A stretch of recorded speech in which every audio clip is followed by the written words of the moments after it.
JINI Thompson, international best-selling author, health product formulator, horse listener, earth singer, mother, medicine woman, elephant acolyte, and regenerative farmer. This is the JINI Podcast.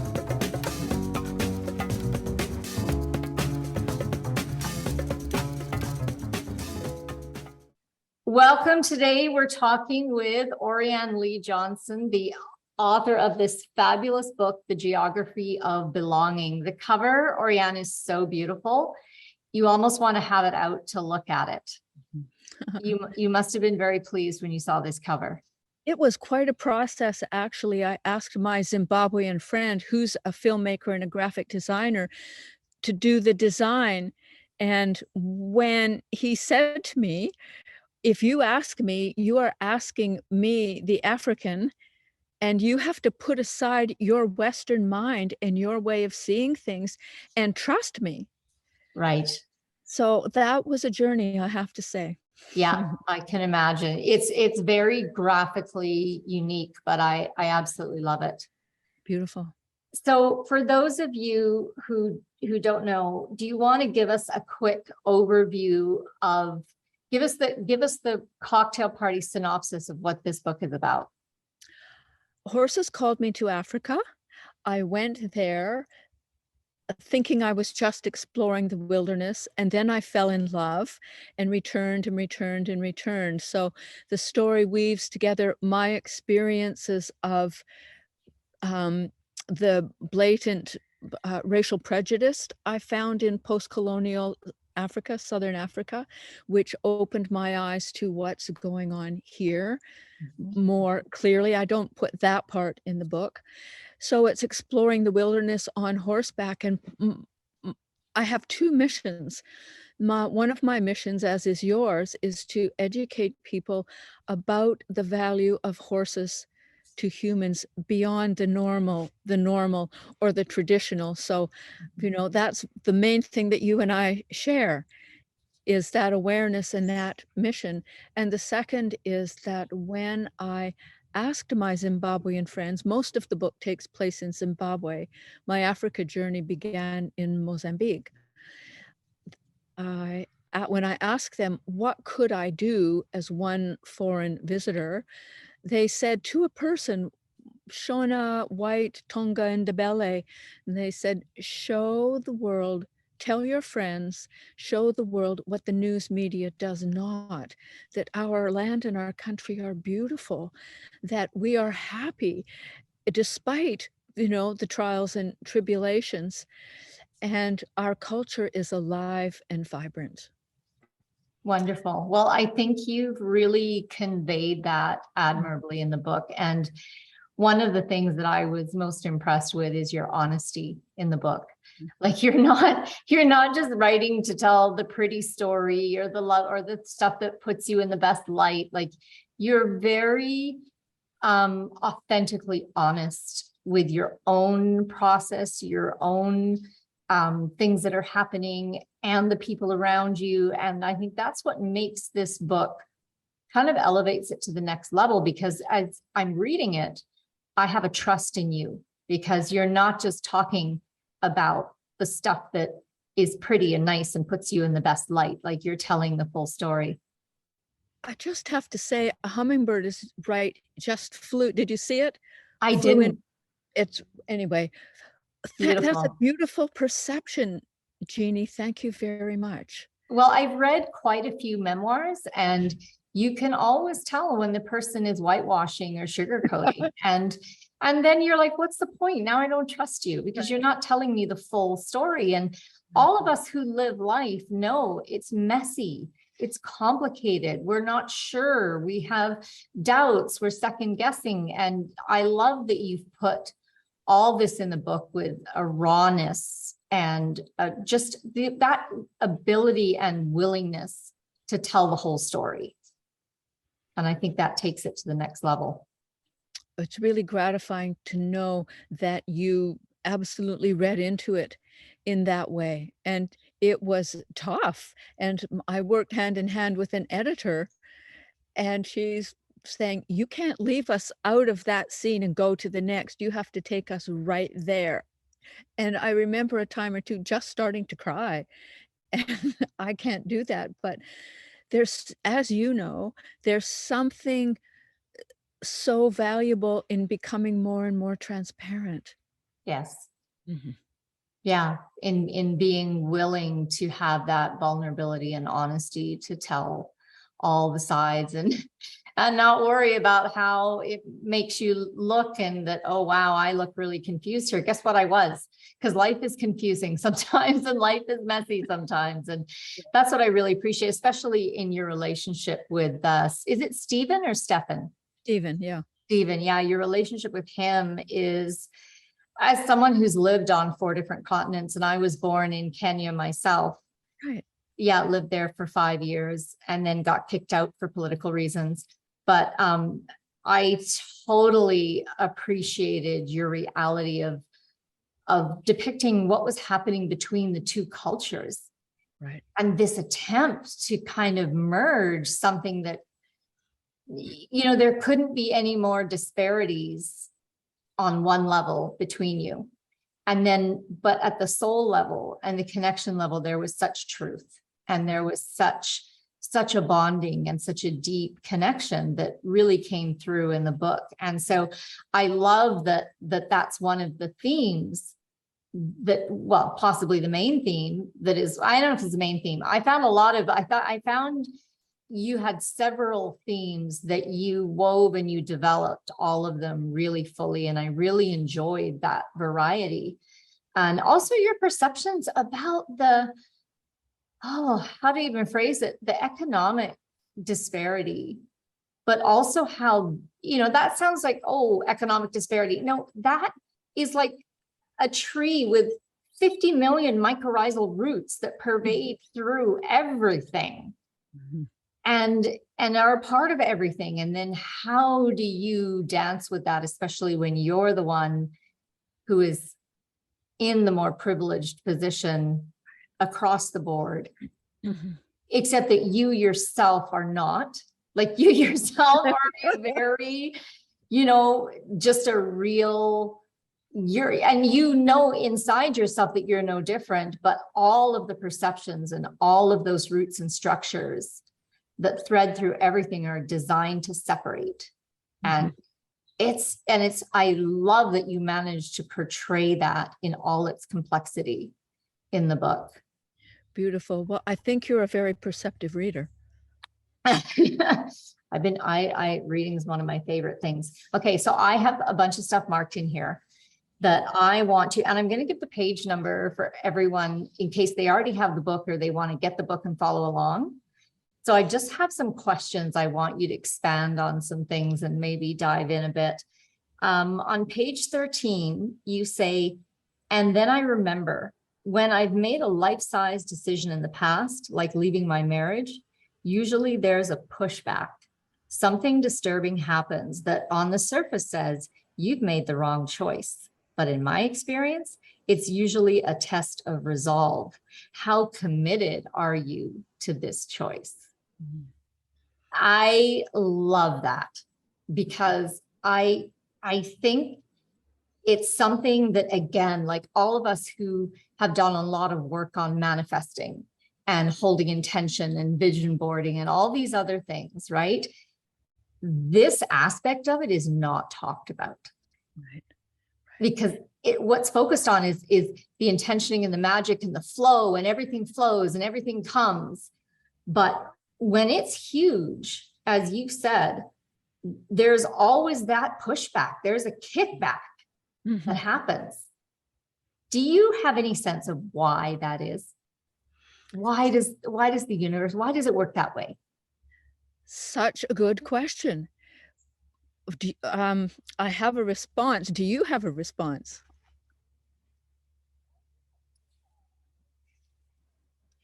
I wonder if it's because we're in 3D Earth reality. And the overarching paradigm here is yin and yang. So us having this expectation and what's put out by, you know, success coaches and abundance coaches is that you just have to get the formula right and you can be in abundance and flow pretty much all the time. magic 24/7, except that denies the reality of the third dimension paradigm, that all is light and darkness, all is yin and yang. So it cannot physically in this realm be all one way. It can't be just beautiful and flowing. And then I think the second component to that is when we ask for what we want, or we vision with our very strong intention, we don't know all the facts. We have our idea of what that thing is going to look like and feel like. And then the reality hits and we're like, I didn't think about that. And I didn't think about that. I was just focused on the positives of this thing that I wanted to manifest. Again, right? Forgetting that there's always a yin and a yang. Forgetting that there's always two sides to the coin. Mm-hmm. So that would be what I would say. As you're talking, two things occur to me. One is I work with the tarot and the tree of life, the Kabbalah, and one of the principles, the dynamics of that is we have an intention. If it's sincere, the universe responds. And in what you're talking about, the pushback or the shamanic test is, how sincere are you? How sincere was I to go? Was I just going for a little volunteer vacation? But I was called forward, like pulled forward. And then this is what came. So it was a test of the depth of my intention without me even knowing it. And in a Buddhist retreat I was doing, I think it says this in the book, a Buddhist retreat at Hollyhock with Tammy Simon, who is the head of Sounds True Recordings, Audio Wisdom. And I hadn't had a living sense of Buddhism before. She said, our sincerity is met by an equal force of sincerity from the lineage, which brought the lineage, the beloved, the ancestors, the unseen, the divine alive for me in a way that I'd certainly experienced, but not conceived of it before. So I think it's an important test of resolve, really. That's so interesting. And again, the ancestors is another theme that's woven throughout this book, and something that we here in the New West often forget about. We're just like, it doesn't even enter into our picture. And it reminds me, I was with my herd one day, and Montaro, my herd leader, came up and he just started licking one of my hands. And I was like, and at the same time, I became aware of all these thoughts that I'd been thinking in my head about a couple of my barn workers that were there, like really like, critical, disparaging thoughts. And as he licked my hand, I was like, wait a minute, whose thoughts are these? Like, I don't actually feel or think this, but they've been playing like a tape recording in my brain and creating a really negative yuck energy. And as he licked my hand, I was like, okay, whose thoughts are these? And then because Montaro's working with me at the energetic realm, he kind of, it's like a window opened, and I saw, oh, it's my father's lineage going all the way back, multiple generations. This is the negative patterning and imprint that's come down, and it's ready to be released. It's ready to be transformed because I can. Right. And in that ancestral line, we need someone in the genetic ancestral line who's willing to do that work. And then everybody, often they say 7 generations back and 7 generations forward gets released and gets brought into healing and just a bigger sense of freedom and possibility, and being able to let go of all those old things that we don't realize are controlling us, but they actually are exerting quite a degree of control and influence. So that's something that, more traditional cultures, like in your book, the ancestors are a big part of it. People in Zimbabwe are always aware. They're always referencing. They're always consulting and honoring the ancestors. And here we're just like, Well, perhaps, for me, my ancestral lineage is not in this land. Mine neither. No, there you go. So that's a whole other topic, the displacement. Anyway, that's another topic. That's true. Our That's very true. forebears. Okay, my next thing I want to bring out, you said on page 66, horseback riding in the eastern drifts of the Kalahari sands with elephants and lions engenders a strength that takes root in the body, never to leave. Mm-hmm. Can you speak to that? I'm fascinated with the concept, especially as our world becomes increasingly more digital. Right. And people are like, why do I need to travel there? I just watched a big video about it. Right. You know, and oh, well, I'm having an alternate, an AI experience of that reality. And this whole understanding that there's a visceral reality that occurs. Can you talk about how, I don't know if you can explain in words, but how did that strength feel? Like, can you go into that? Yes.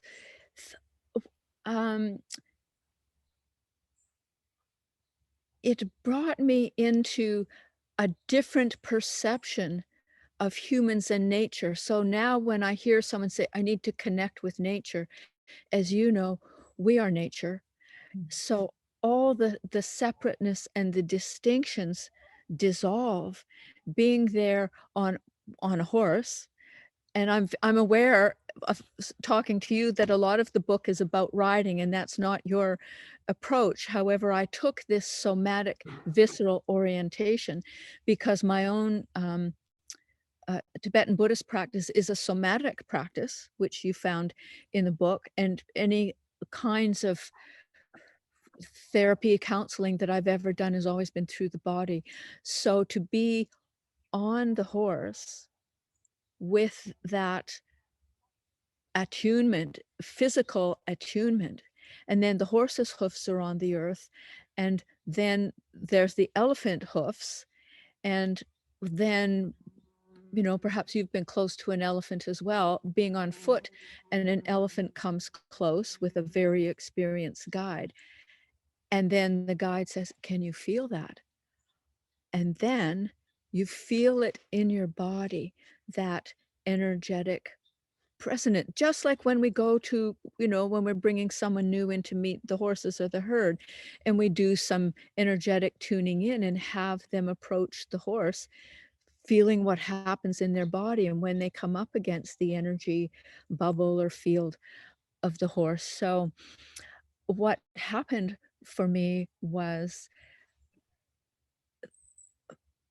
there's no distinction, so that there was nothing to be afraid of, because you know, when I look back at the videos of myself on the horse, either alongside some giraffes or with elephants not that far away, and we're all moving together, all our feet are on the ground. Does that respond to your question? Mm-hmm. Are you able to verbalize the difference in what the energy field of a horse feels like versus the energy field of an elephant? Well, well, generally with the horses, they're more used to people. So you can do a kind of slow approach. Whereas with an elephant, that was very unusual that one would come within a car length of me. But it was a vibratory. Mm-hmm. And it wasn't just, I felt it in my body. It was as if that was emanating from the elephant. And the elephant is bigger. And as I said in the book, what about an elephant? When I'm sleeping with the horses in their field like this, and the stars in the sky streaming like this. And then what about elephants? What about baobab trees? You know, your body's been on the motherland, and it will always be in you, you know, for those 5 years, those before beginnings. And I have re-experienced a past life. I mean, perhaps most of us who've had any amount of incarnations have had an incarnation in Africa, and had that feeling of the red earth, the mother. So interesting. The other thing that reminds me of something I was so impressed with throughout the book is your ability to sleep anywhere and eat anything. I was like, oh my gosh, you are so blessed. That is such incredible freedom to have.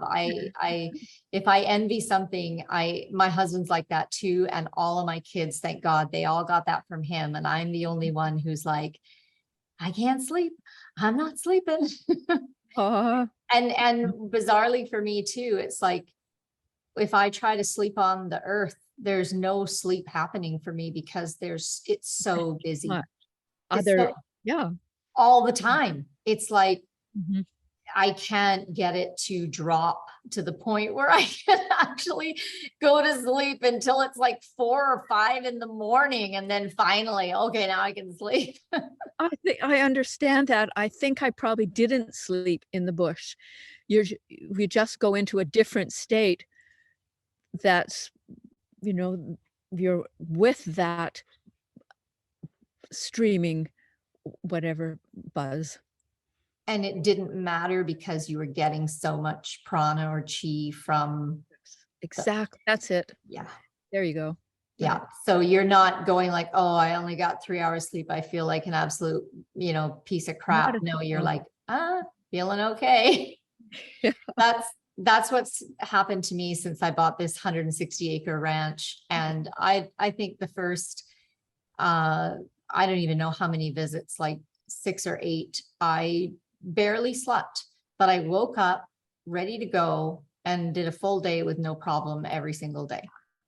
And it just is what it is. So interesting. And I noted that you were in residence there rather than simply visiting, and to be there without interruption or returning to, you don't exactly live in the city in the lower mainland, but where there's other interferences.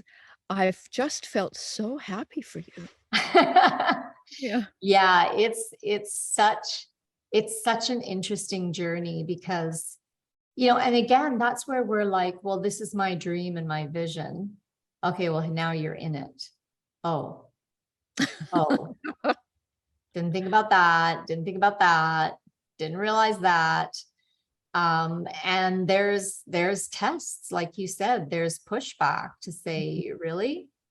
Are you really all in? Because what I feel here is that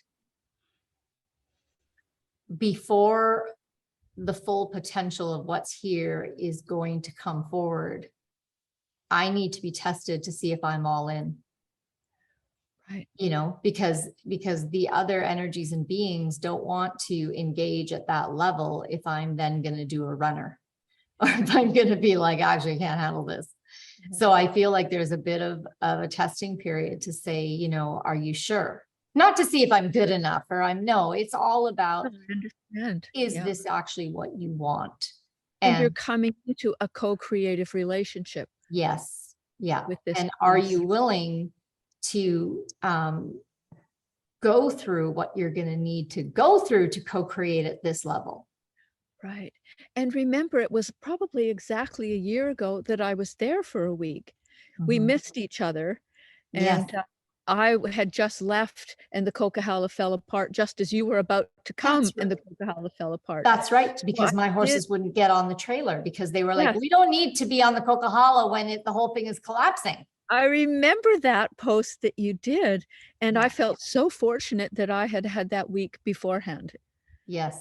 Yeah, and felt, I spent the days outside walking everywhere and lying on the earth a lot of that time. And just that's another thing I love in your book is all your stories about lying on the earth. And you're just like, where are you? Okay, there's Oriane. She's down. I think it's the most fantastic thing. I think it's, everyone is now really familiar with earthing and grounding, but you're putting your whole body and often belly face down and just sinking into the earth And I love the way you tell all those stories and of what happens to you and how beautiful it is and how much it helps you to do that. And I think just by telling, I can't imagine someone reading this book and not going out and lying on the earth. Do you know, yes, I think when, as you know, you write, writing a memoir, one has to, at least I, put myself back into the experience so that I can describe it again. So it really digests it and metabolizes it in a more profound way, which is the value of writing a memoir with that kind of transparency, which is how you write your, the things that you post and other writing that you do. Yeah. And I think that's where the need to write comes in, because it's like you have the physical experience of it the first time, and that has a meaning and a significance, and there's a transmission and there's experience and transformation. But for me as a writer, as one of my core archetypes, then when I write about that, it goes to a whole new level for me. Yes. So it's really critical, and it's something that I need to do as part, like, it's like my experience is not complete. I haven't gone to all the levels of that experience until I write about it. And whether that means I write about it in my journal or for public sharing, doesn't matter, but I have to write about it. Right. Yeah.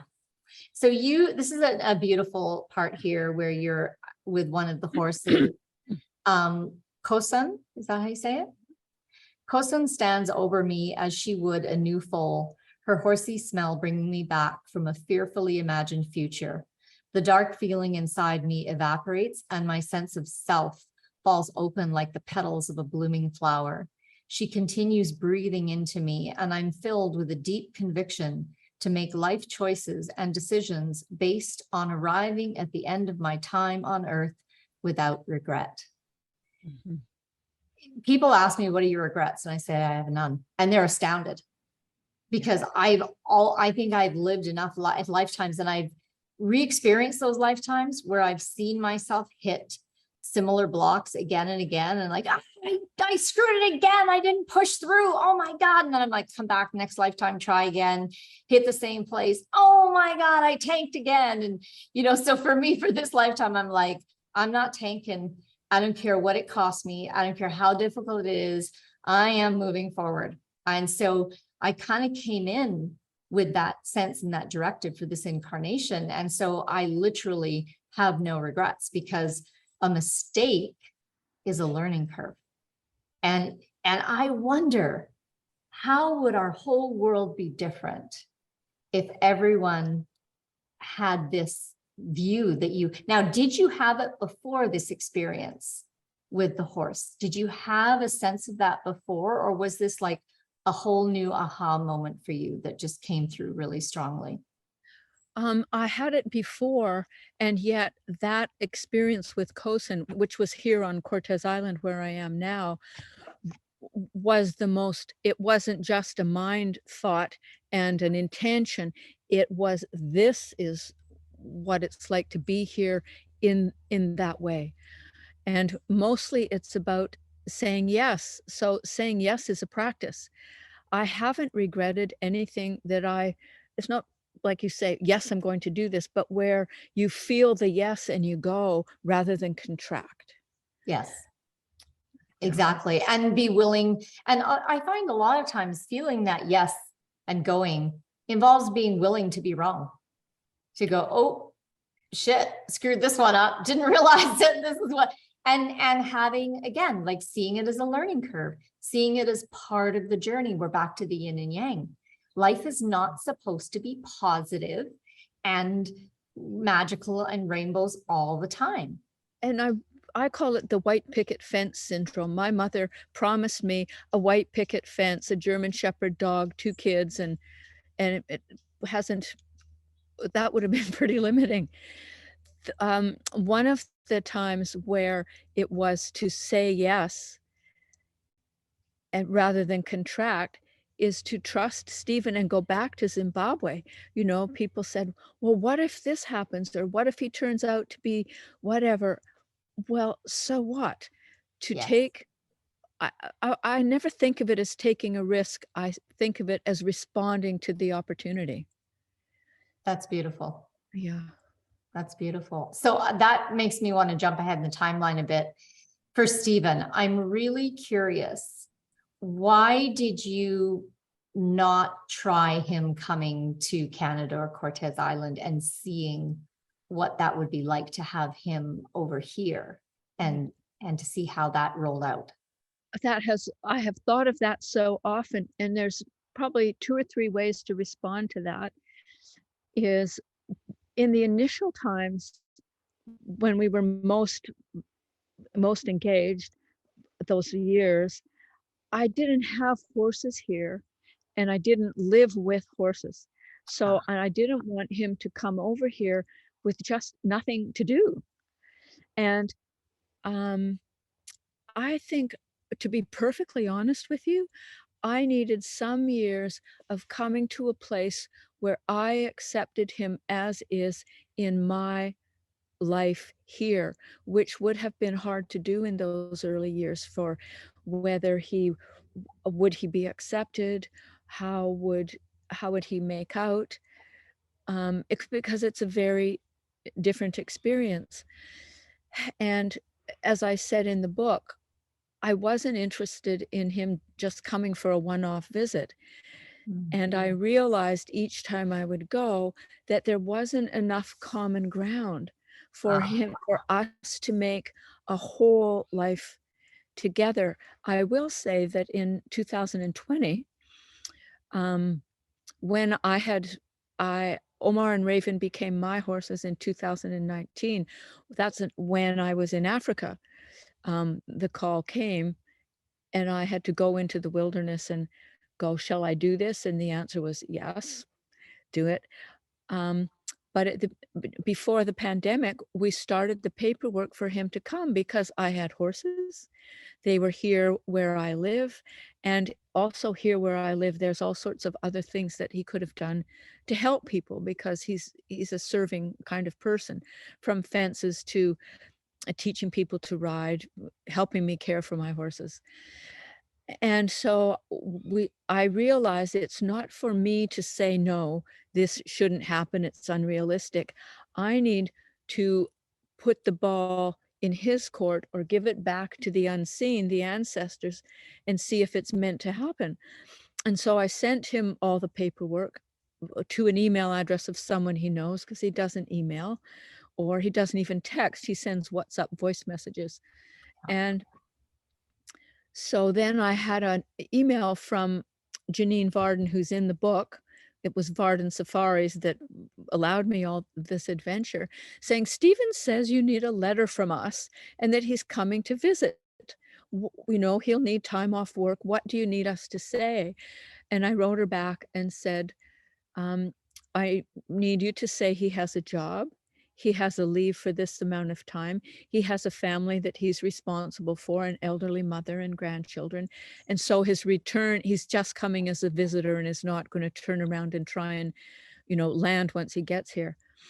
And at the very end of that email, I said, and if this COVID thing turns into anything, then this will be a moot point. A week later, I wrote her back and said, looks like nobody's going anywhere for the foreseeable future. So that's been through right up until this spring. So I am intending to return in January myself and see, not with this focus, we're going to do the paperwork and get him to come, but okay, I can facilitate the paperwork. Let's, shall we apply and see if, and then he could come back with me, because I actually can't see how he would get from where he is to Vancouver himself. Yeah. It might sound patronizing, but he's never been on a plane or in those, and it would be so much fun to travel together. So let's check in 6 months from now and see if he's here. Okay, so then that brings me to my other question about, so at the end of the book, you end with him introducing you to the new wife he's found that you told him to get. And I didn't tell him. I said, now here's my wish for you. Yeah, your desire Yeah. for him, which again, that's what I love about the book, is that it's so beautifully outside the box in terms of staying true to what is actually happening versus the boxes that society has given you and trying to fit inside them and make them work when none of them are authentic anymore. And I think that's why our divorce rate is so high, because those boxes don't apply anymore and people have to create new realities. And that's what I see you're doing in the book. So you meet Faith, the new wife, at the very end of the book. And I'm absolutely fascinated to find out, how did she respond to you? Because obviously you're going to be fine with her, but how was she with you? Well, I didn't know necessarily that I'd be fine with her. It depends how she was. True. We had the best time together, the next a couple of days after meeting her that night, and she's making dinner for us. I go with her to get her hair done with all the other ladies it's a small town, and the curlers that try and get them a 1950s kind of bob hairdo. And later I'm like, why don't you just cut your hair really short? So we had some really fun times. And I'm not sure if it will go in the next book, the sequel, but perhaps I could post it on the book's website. There's a hilarious story called Zimbabwe National Railway, where we decide to take the train to Victoria Falls. And I'll just say briefly, we wanted to do this for a bit of a holiday, the overnight train. Well, if you drive from the safari camp, Miombo Safari Camp, near Wangi main camp, if you drive, it's about 3.5 hours. Mm-hmm. On the train, it's 12 hours. It was supposed to be, but it was 12 hours, I think. And it was completely hilarious. So we are first of all, they didn't want Stephen to stay with Faith and I, because we're two women and he's a gentleman. Oh. And she's like, anyway, I guess there I might just put that extra story. And that then on the way back, they didn't want to sell us a return ticket all in the same compartment. So Stephen's in the upper berth, Faith is down here on the single berth, and I'm at the bottom bunk here. And there we are. And I think I've had, when you do something you were speaking about with integrity, then it was perfectly fine for me. And mostly it was her acceptance of me. And his comfort of being with the two of us in these different roles in his life. Mm-hmm. But Yeah. I guess see, how is it in Zimbabwean culture? Is there sexual jealousy, or is it more open for that? But I guess at the same time, she would have understood that facet of your relationship with Stephen had come to an end, or has it? I mean, how did all that dynamic work? I was very careful during that visit, those months that I was there. I didn't stay with them at their place. I had my own, safari tent at the camp. I was very careful to be overly platonic with Stephen when we were together, so there would be no threat. I would say there's all kinds of sexual jealousy there. And, we won't go into the cultural thing about, the main wife and the second wife and all of that. Okay, gotcha. That may be part of the where I was in a different location making dinner by the cooking fire with the school principals in the village, his wife and the women school teachers. We were making the fire. The guys are watching soccer by a TV with a generator in a hut, the school principal and the teachers. And she said to me, his wife, "I want you for the second wife of my husband." And I could have been flattered, or I could have gone, wow, great way for me to get a longer stay in Zimbabwe. But they killed themselves laughing because I said, I do not want to be someone's second wife. I don't even want to be someone's first wife. I want to be their only wife. And they killed themselves laughing. For them, that was, Yeah. yeah, And they what they were laughing at was, this is women's empowerment. We can ask for this. We can be the only wife. And we're going to stand up for that. Mhm.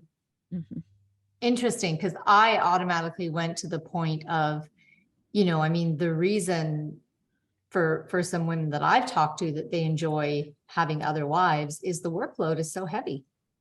And the thought of being the only wife to have to do, because, the gender roles are still quite divided. And in a lot of villages, the women are doing the lion's share of the labor, plus all the childbearing and cooking. So Right. for them nobody wants to be a single wife because your life is hell. You have way too much work. So, but I guess that would be changing with industrialization and modernization and. Not in the village. True.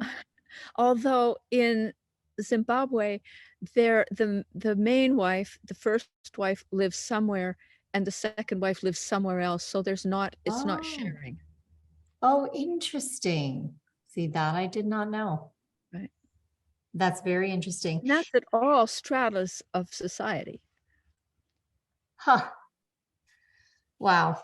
In what I know, I don't know everything, that's for sure, but in what I witnessed. Well, that reminds me in Muhammad Yunus's book about microlending, and when he first started the very first microlending bank, and he realized that if you lend to the males, they will go out and start a second family. Meanwhile, the first family still doesn't have education, shoes, a weatherproof house, blah, blah, blah. But if you lend, because that's the culture and that's the status, right? That's how a man in many ethnic cultures expands himself and becomes bigger, right? Is to then have the second family, the second wife. But meanwhile, the first ones are still at the poverty line. So he said what they quickly discovered is, and then the other thing that they discovered, and this was in India, was that the men would buy a new suit, buy a new pair of shoes for themselves, start drinking more, socializing. So again, it wasn't filtering down to the children, but they said when we lent to the women, the first thing that mother would do would be to feed her children, get them in school, clothe them, get a better dwelling that doesn't fall apart when it rains. And after all that was done, she would buy herself a new sari. Right. So they quickly learned that if we want to bring up an economy and bring people out of poverty, they actually were biased. They would not loan to men. They discovered this very quickly. The lending would go to the women, because then it would get to the children and it would go into the educational infrastructure and nutrition and instead of going into new clothes and a mistress and starting another family. So it's fascinating, right? Yeah, I really am valuing your multicultural perspective and experience. True. Yeah. The more you've actually lived and seen these things in action, it does. It opens to new perspectives. And I think there's no replacement for living in and among people like you did. Because how would you know what you've known and you share in this book other than sleeping on the ground in the villages? Right. And I do think that being with Stephen brought me into that in a different way than if I'd just been there without that relationship. That is so true. That's so true. Like if you just come in as, oh, I want to visit your village, or I want to get to know, or maybe even as a friend, yeah, you would have had a completely different experience, but you came in as one of their own, saying, this is one of my own. And that, yeah, such a different experience. Speaking of the COVID thing that happened, I found it so interesting. You're talking on page 88 about what happened, as so often happened in Africa when colonialism was destroyed and the local government comes to power, except that the local government is not skilled, not experienced with wielding power, and often corrupt themselves.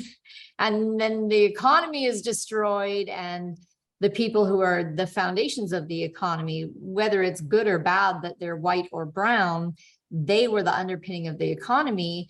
And the new government wipes them out wholesale and plunges the country into just poverty and disaster. So, but what was striking to me here is your description of the hyperinflation in Zimbabwe in 2008. And Janine is telling you this. Paper banknotes stuffed into a shopping bag were barely enough to purchase a loaf of bread, she says, shaking her head and laughing.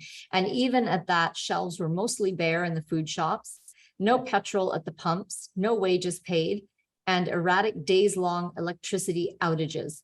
1/4 of our population left the country. That right now is many people's worst fear in the Western world. Interesting, isn't it? Right? Like, what is everyone talking about? Food shortages, no electricity. Germany's told everyone, go buy wood stoves. You're not going to have enough electricity to heat your wood homes in the winter. Oh, good. Go buy wood so you can burn what's left of the trees. Oh, that's really going to benefit the climate. It's like, and it's kind of a nice perspective to go, this is everyone's worst nightmare right now. But Zimbabwe's already lived this just in 2008. Well, and it's come around again, because in 2009 or 2008, the US dollar came in. So most of the time I was there, the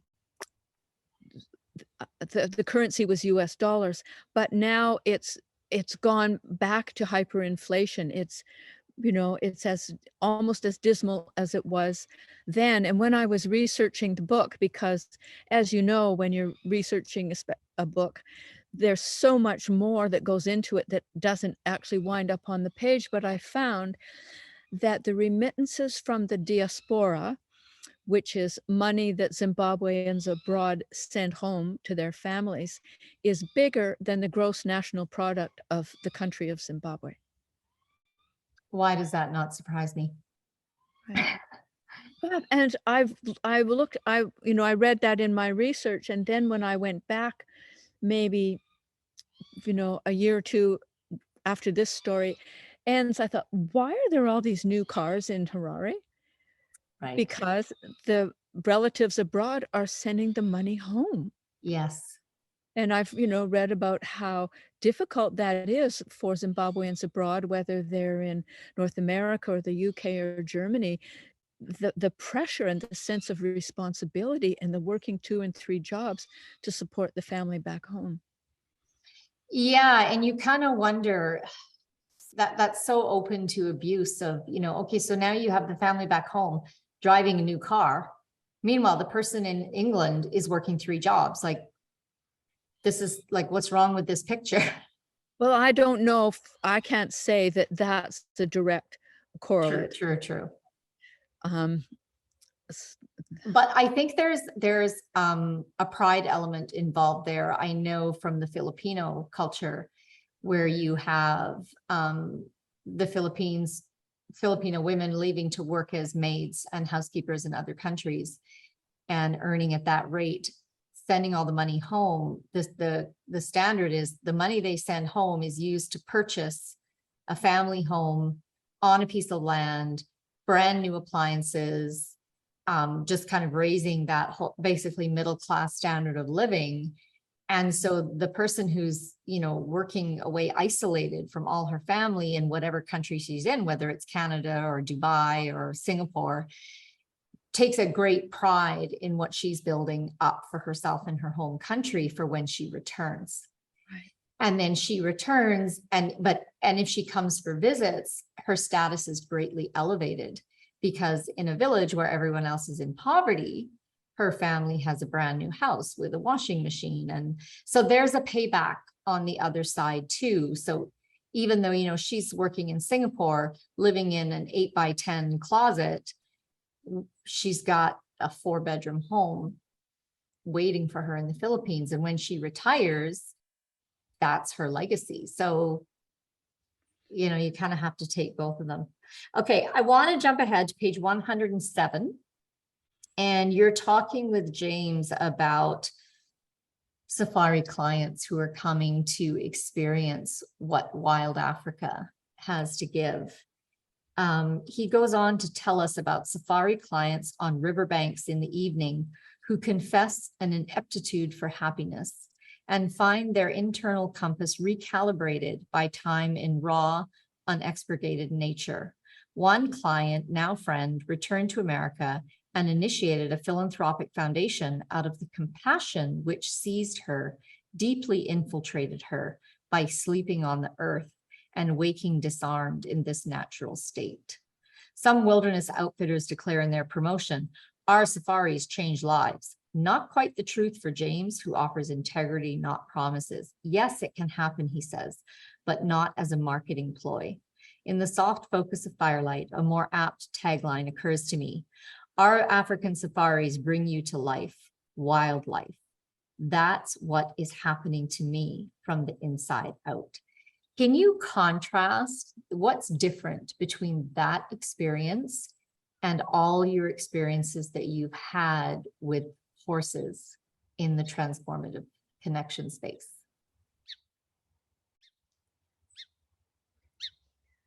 I think qualitatively, it's the same thing.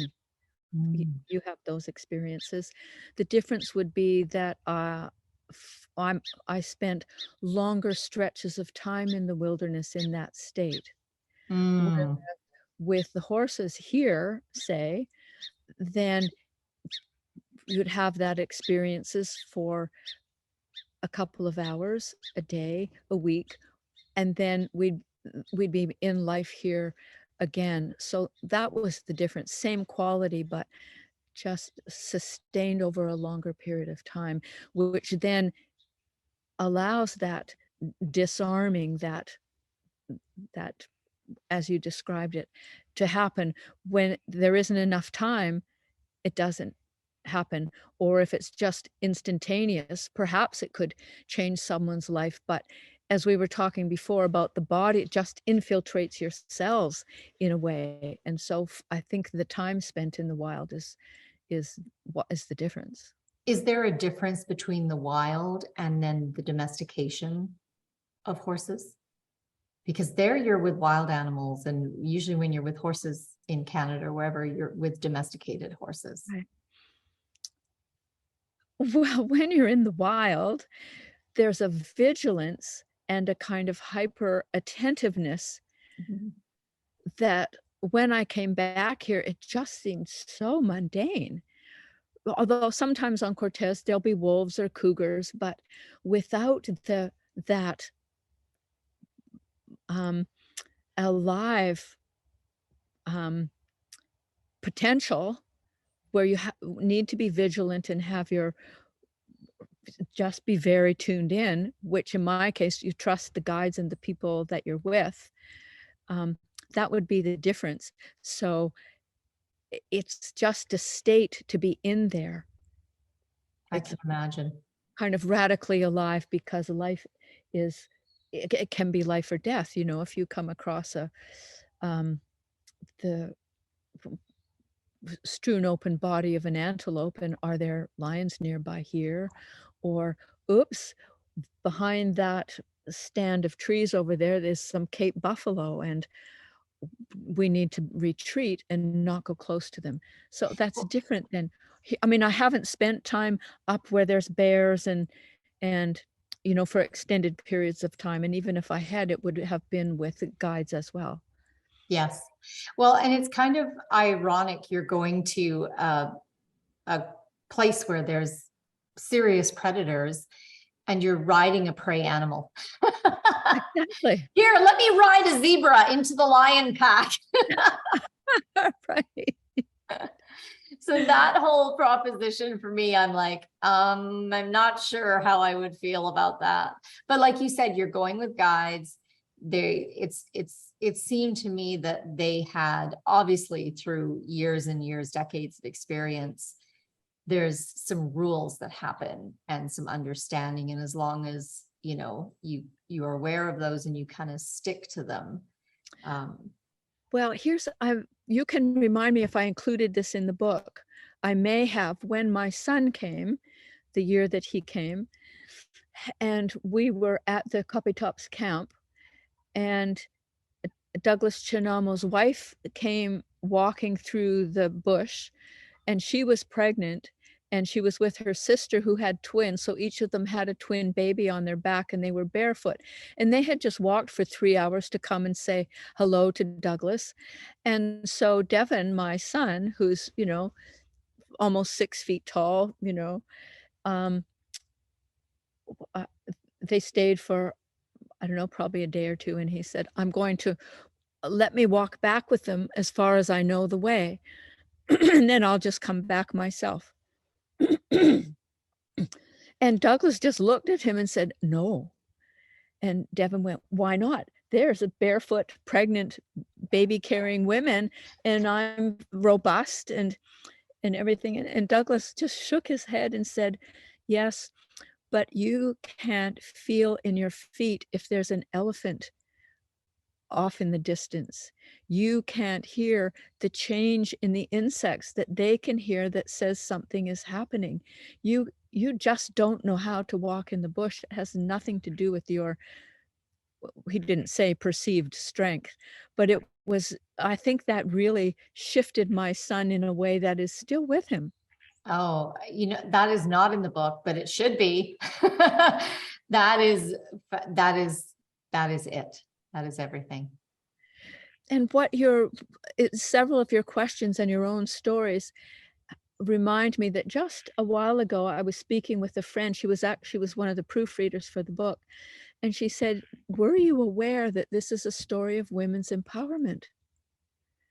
What happens when a woman says yes, takes a leap, follows her own guidance, and then where a younger man is put in his place by another younger man about the reality of, no, you don't know, but these young women know. Yeah. These supposedly, you couldn't get higher risk than a pregnant woman and a woman with 2 kids. Hello, but they, like he said, it's about those rules of engagement. They know what they are. They know what all the signs are. They know what it reminds me. I was in Mexico in a more remote area, and the stingrays would always come in close to the shore. Right. And I didn't not just want to get stung. I didn't want to step on them. So right. I entered the water and I just connected and I said, okay, I'm here. I don't want to hurt you. I don't want to step on you, and I don't want to be stung. Can you tell me what to do, or tell me where you are? And very quickly, the stingray said, well, first of all, change the way you walk. Put the ball of your foot down first, not your heel. I was like, perfect. Because then if I can immediately pull and they sent me a picture of me putting the ball of my foot down gingerly so that if something moved, I could pull it right back again. And as soon as I was like, oh, yes, perfect. Then they started sending me pictures. I'm here. And I looked down and just like a foot to the right of me. And then when it said I'm here, it just moved a little bit. I was like, oh, there you are. And then the next one was like, and I'm here, and I'm here. And they all told me where they were. Right. Meanwhile, I'm walking in the way they've told me to walk. And then the other interesting thing is that all these fish came out of nowhere and were gathering around me. And I went, oh my God, I wasn't talking to the fish. I was just talking to the stingray. But when you connect to one, you connect to them all, especially in water, which is a superconductor for all things energetic, right? Electricity and water. And it was just like this thing of, wow, it just requires just even that little bit of awareness. And then you're plugged into this big network that then comes forward and is communicating with you. And, And that's the same thing that's happening up here. You know, people are like, you're on 160 acres of wilderness surrounded by crown land. We have bears, we have wolves, we have tons of cougars. And they're like, you got to get a gun. And I'm like, no. I mean, not that I was a kid, I went to summer camp, I did riflery and archery every year. I'm not against guns, but that's not the energy I want to go out on my land with. I want to go out like I went with the stingrays and say, I am here, tell me what I need to know, because there's no animal that wants to engage with a human. We're incredibly vengeful and we will kill them, and they know that. So they want peace. Is part of your plan where you are at the Singing Horse Ranch is to invite people there and to experience that way of being? I have my ideas for what I thought would happen here. Who knows? And none of them have worked out. In fact, they've quite spectacularly blown up and disintegrated. Yeah. So now I'm like, okay, I'm here. What my sense right now is that the land and the beings and all the elemental energies here have to calibrate and enmesh with me first. And then because it's not about what I want, it's about what does the land, the horses, exactly, like the elemental beings, like what does everybody want for this space? And right now, all they want me to do is fix all the damage that's been done, right, physically and energetically on this land. So that's I would rephrase the question to, are you getting the sense that the land and the creatures there would like other people to have the experience of what it's like to be relational with them? And you're saying certainly not yet, if at all. No, not yet. They've slammed the door. But this herd, the Singing Horse herd, has always wanted to work with two groups of people. They've been absolutely crystal clear on that. The first group is youth. Right. They tell me that the point of change for humanity lies with the youth, right, because they haven't been disappointed and smacked down enough. And number two, the hormones of puberty are like a turbo booster that blasts them through trauma, whether generational or from, everyone has trauma from their childhood in these cultures. And the hormones are the turbo booster. And so the horses are like, when we can work with youth, we can actually assist them in making the transformation, the shift in consciousness in a fraction of the time that it will take an adult. Right. So that's the first group they're really interested in. The second group they are always been interested is they want to work with the human teachers, leaders, masters. Right. Because each person that is already at a level of mastery in their human practice, whatever that is, whether it's tarot or counseling or, whatever, that person has how many hundreds of people that sit underneath them and will be then part of their downflow out to those people. More impact. Exactly.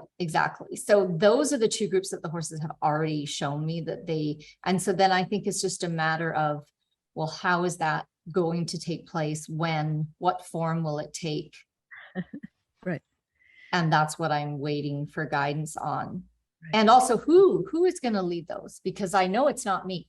Mm-hmm. I've had guidance in my 20s. I had guidance not to work one-on-one or directly with people. My thing that I've been very strongly guided to stay in is the digital dissemination piece. So I have online workshops and I have an online apprenticeship program with the herd, but I'm not the one running the work. I've been guided very strongly not to do that. Right. So the people who are going to be running those offerings have to also, I guess, be prepared and come forward. Right. So yeah, that's where we're at with that. Well, thank you for clarifying that. Now, I have another question about elephants. Elephants are very near and dear to my heart. Mm-hmm. You say, so you're at, I believe, an elephant sanctuary at this point on page 155. And you say, we pass the afternoon keeping track of the girls in the bush. So you're talking about the female elephants. So they don't break through the electric fences.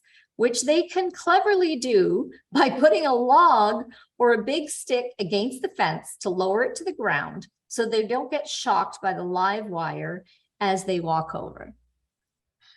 Because I've had elephants appear to me already, tell me that they're mine and that that's happening and they're waiting for me and I don't need to do anything. So then I was like, elephants, like 11 wild horses has just pushed me past my limits. What am I going to do? So I started reading a ton of books on the logistics of elephant care and management. And the electric fence seemed to be the gold standard.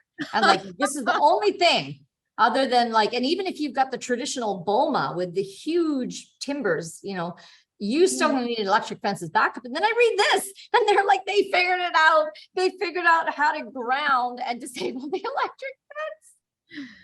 And so how are they keeping their elephants from, you know, because the big problem all over Africa is the elephants going into farmers' crops and raiding, and then creating, you know, a lot of anger and fear in the communities, which then makes people want to kill them. And it's huge, hey? Teresa's, the farm where the ranch where those elephants were, those were 3 rescued elephants. It was not a formal sanctuary. But you know, I can't think back to what the very big perimeter fencing was. But in response to your question, in a different part of Zimbabwe, near Wangi, is a organization which grew from the ground up called Soft Foot Alliance. And their logo is beautiful because it shows I'm not sure if it's a human footprint or a primate footprint, where each of the toes is a different soft-footed animal. Or I'll have to look it up, but there's the elephant, you know, all of the soft-footed ones, not the cloven hoofed ones, the ones with paws. And so, which includes humans. So how do all the soft-footed ones alliance? What is the alliance? Now, I don't know if this is current, but at the time when I was first aware of that and visiting with those friends, there were beehives put along the perimeter fencing because elephants do not want bees in their trunks. Oh, that's brilliant. And then there's hot cayenne pepper along the perimeter. Okay.